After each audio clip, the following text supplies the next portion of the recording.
یہ جو سویڈن میں واقع ہوا اور اس سے قبل ٹیری جونز نے جو ہالینڈ میں کیا، اور اس طرح کے ملتے جلتے واقعات جو ہوتے رہتے ہیں، یہ اس لیے ہیں کہ یہ لوگ اس کتاب سے ہار گئے۔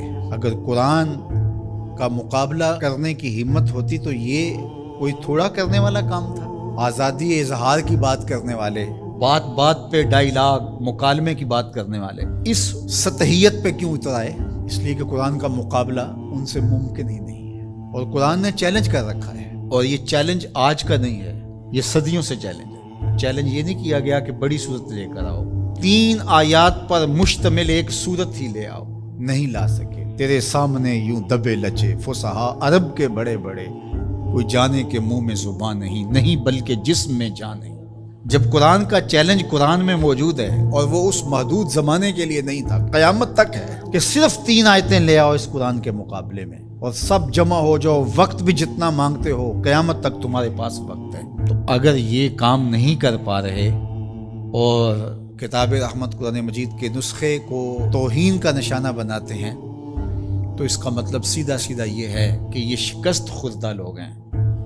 یہ جو مکالمے کی اور ڈائیلاگ کی بات کرتے ہیں، یہ صرف زبان سے اور منہ سے کرتے ہیں۔ آزادی اظہار کی بات کرتے ہیں تو 1450 سال قبل کی کتاب کو برداشت نہیں کر رہے، تو آزادی اظہار کس کا نام ہے پھر تمہارا؟ تو یہ شکست خوردہ لوگ ہیں، قرآن سے شکست کھا گئے، اور انہوں نے ان اپنی حرکتوں سے بتایا ہے کہ ہم قرآن کا مقابلہ نہیں کر سکتے۔ جب دلیلیں ختم ہو تو گالیاں دی جاتی ہیں، جب بات کرنا نہ آئے تو گریبان کو کوئی پکڑتا ہے۔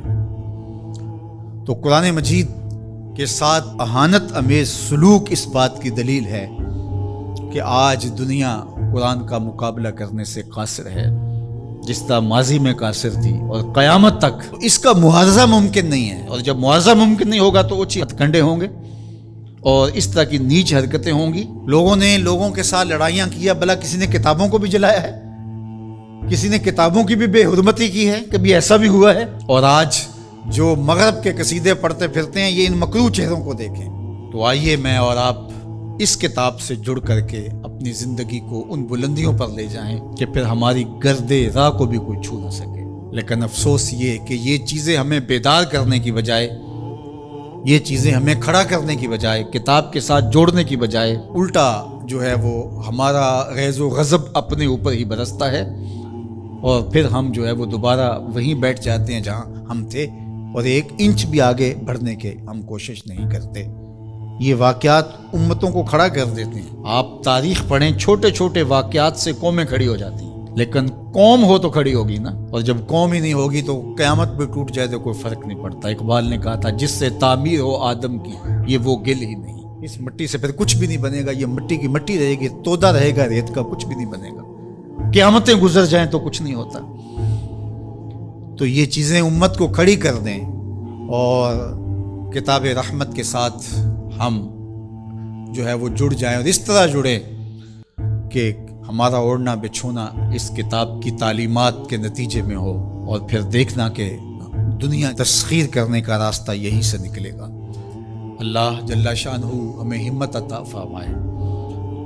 اگرچہ ہمارا دل بہت دکھا ہے اس معاملے کے اندر، اور اس وقت پے در پے ایسے واقعات ہوتے ہیں کہ ہمارا دل زخمی ہوتا ہے، لیکن ہم اس کا کیا کر سکتے ہیں جب تک ہمارے پاس قوت نہیں ہوگی، شوکت اور حشمت نہیں ہوگی۔ مغلوب قومیں سوائے پیچ و تاب کے اور کیا کر سکتی ہیں؟ غالب قومیں جو ہیں وہ فیصلے کرتی ہیں، اور فیصلے ہی نتیجہ خیز ہوتے ہیں۔ تو جب تک ہم قوم نہیں بنیں گے، امت نہیں بنیں گے، اس وقت جو ہے وہ ہم اسی صورتحال میں رہیں گے، اور ہمارا وجود جس طرح زخمی ہے، تشتت کی وجہ سے جسم زخمی ہے امت کا، کہ ہم 72-73 گروہوں میں بٹے ہوئے ہیں، اور دشمن اس پہ بہت خوش ہے، اس لیے کہ اس سے اس کو فائدہ پہنچ رہا ہے، اور ہم آپس میں الجھ کر کے اپنی طاقت کو ایک دوسرے کے اوپر ضائع کر رہے ہیں۔ دوسری جانب ہم جغرافیائی تقسیمات پر یقین اس قدر پختہ رکھ لیا ہے، جو ایک مغرب کی سازش تھی۔ جب سلطنت عثمانیہ ٹوٹی تھی، عرب ممالک کو ٹکڑیوں میں بانٹ دیا گیا، اور باقی ممالک کو جو ایک وحدت تھی امت کی، اس کو تقسیم کر دیا گیا، اور یورپ یونین 27 ممالک کے اوپر خلافت سے تصور دے کے دوبارہ جڑ جاتے ہیں۔